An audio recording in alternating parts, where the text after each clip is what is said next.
जेठानी की शादी। बड़ी बहू होने के नाते वो सबका ख्याल रखती, लेकिन पति शराबी और बीमार रहा करता था।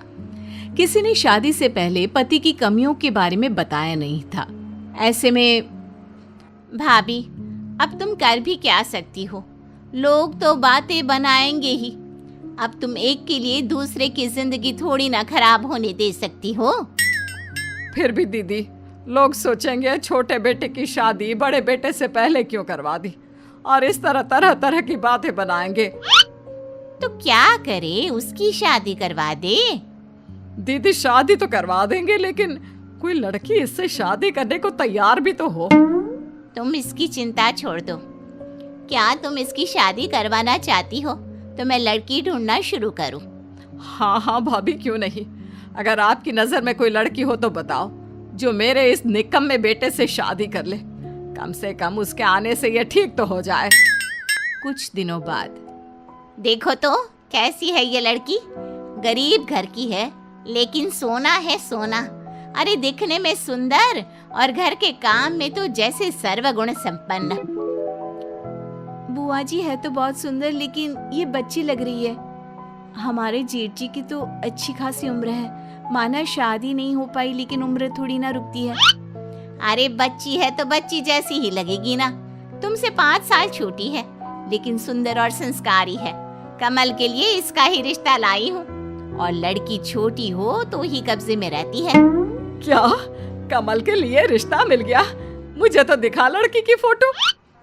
लेकिन बुआ जी, ये लड़की जेठ जी से बहुत छोटी है, और इस लड़की के घर वाले मान गए क्या इस रिश्ते के लिए? उन्हें सब कुछ बता तो दिया है ना आपने? और नहीं तो क्या, लड़की वाले मान गए हैं, इसीलिए तो तुम्हें दिखाने लाई हूँ।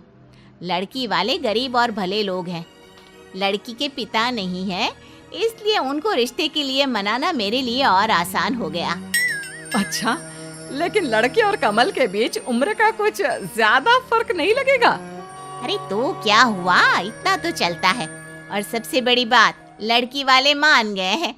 बेचारे गरीब है ना, इसलिए इतना अच्छा रिश्ता अपने हाथ से जाने थोड़ी ना देंगे। तो मैं रिश्ता पक्का समझू ना? हाँ हाँ, क्यों नहीं। हमें तो बस उसका घर बसा दिखना चाहिए, बाकी उससे वैसे भी मतलब नहीं है हमें। ऐसे ही कुछ दिनों बाद जेठ जी की शादी हो जाती है, लेकिन शादी के कुछ ही दिनों बाद जेठ की मौत हो जाती है। बहुत बुरा हुआ उसके साथ। अभी अभी तो उसकी शादी हुई थी, और शादी के कुछ दिनों बाद ही मौत। भगवान ऐसा दिन किसी माँ को ना दिखाए। लड़की के पैर सही नहीं थे। बुआ जी, ये सब कहना बंद कीजिए। आप देख नहीं रहे माँ जी की हालत, और उनकी बीवी को तो देखिए, अभी तो घर आई थी और पति नहीं रहा, ऊपर से आप। लगता है वो लड़की ही खराब थी इनके कमल के लिए, तभी तो शादी होने के बाद ही पति की मौत हो गई। भगा दो अभी से यहाँ से। हाँ, मुझे भी यही लगता है, क्योंकि मैंने भी यही सुना था कि इसके पैदा होते ही इसके पापा की मौत हो गई थी। लगता है इसके पैर खराब है। जिस घर में भी जाएगी अपने साथ अपनी ये मनहूसियत लेकर जाएगी।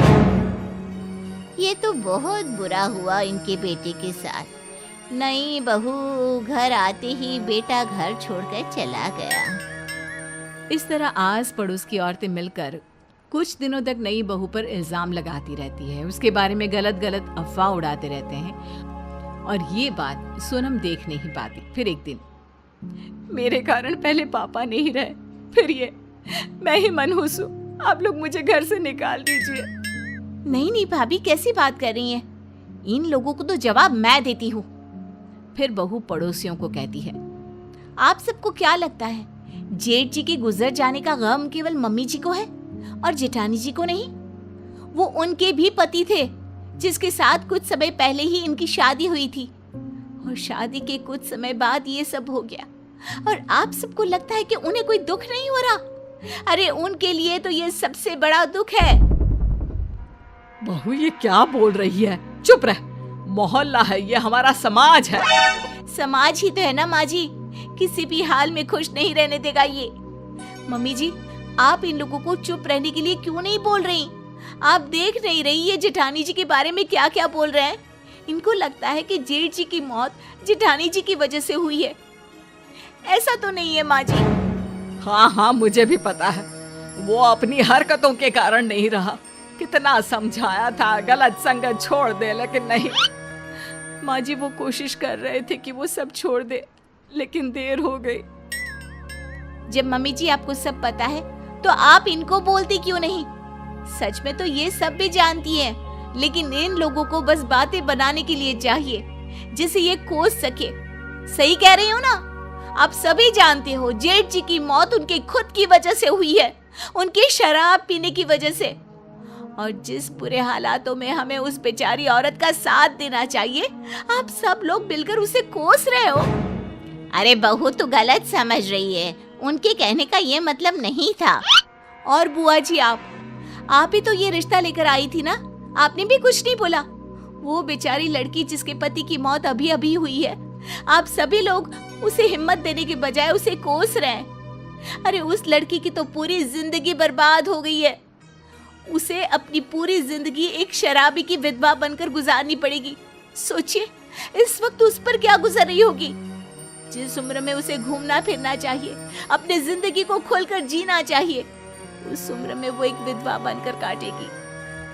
और ऊपर से उसे ये भी सुनना पड़ेगा कि वो विधवा खुद की वजह से हुई है।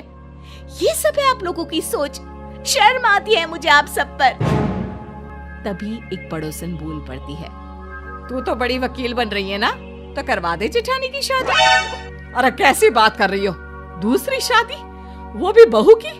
अरे हम ना करा पाएंगे, रहे इसी घर में, बनाए भी खिलाए भी। नहीं नहीं भाभी, अब ये पाप हम नहीं करेंगे। अरे ठीक ही तो बोल रही है छोटी बहू, हमने शादी कराई थी वो भी सब जानने समझने के बाद। हम अब बड़ी के लिए रिश्ता लेकर आएंगे। आखिर उसकी माँ ने मुझ पर भरोसा किया था, मैं अपना फर्ज निभाऊंगी। ये हुई ना बात। और अब हम करेंगे सारा खर्चा जेठानी जी की शादी का।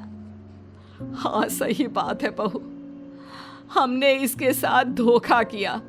जिस बेटे को हम नहीं संभाल पा रहे थे, उसे इस बच्ची के हवाले कर दिया। बहू की ये बात सुनकर सभी बड़ी बहू से माफी मांगते हैं और सास और देवरानी मिलकर अपनी जेठानी की दूसरी शादी करवाते हैं।